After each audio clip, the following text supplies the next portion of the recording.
News from Brazil reveals new information about the correlation between the birth defect microcephaly and the Zika virus, with an estimated 1,000 newborns affected since October. According to reports, Zika eats away at the fetal brain, shrinking and destroying the lobes that control thought, vision, and other basic functions, preventing parts of the brain not yet formed from developing.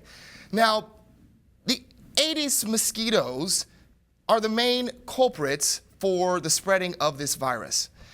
Zika was first identified in Uganda in 1947. It spread to Latin America, and then in 2014 it came to Brazil. And now there's an estimated 2,844 cases reported amongst pregnant women there. That's growing too fast. That is so scary. We've even seen, cases here on this side of the hemisphere, so it's scary. And, microcephaly, it's a rare birth defect that affects about 6 out of 10,000 babies in, this is a U.S. statistic, but it's often associated with the developmental delays and intellectual disabilities. But some children with microcephaly can be mildly affected. However, when you add Zika virus in the mix, it is really taking a toll on these newborns.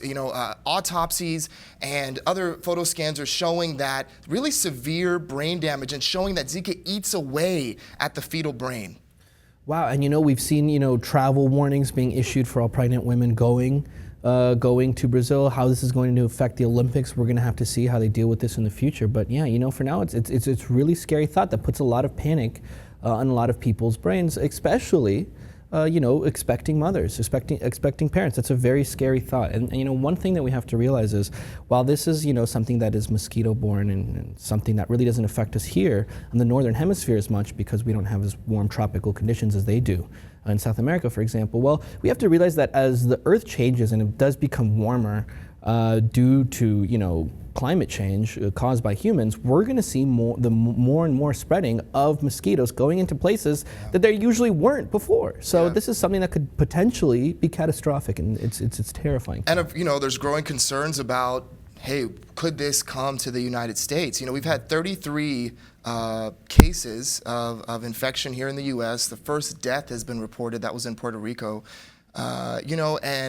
But health officials are saying that, a large outbreak, in the U.S. is unlikely because of our wide use of air conditioning and our window screens. But even still with the window screen, you sometimes, wake up in the morning and you've got bites all over you. You're at somewhere outdoors in the evening, you have bites all over you. And how do you know how to delineate one mosquito from the other? Exactly. And to that point, it's like delineating. I mean, we didn't even know before what was causing the microcephaly in the beginning. I mean, people were saying, yes, it's linked to Zika, definitely, but scientists weren't exactly sure. So in such a short time, we've learned so much, and we've learned that it's so much worse than we actually thought. That's what's actually really scary here, is the fact that we're learning as we go here. As it gets worse, that's how we learn. So we're behind, the curve.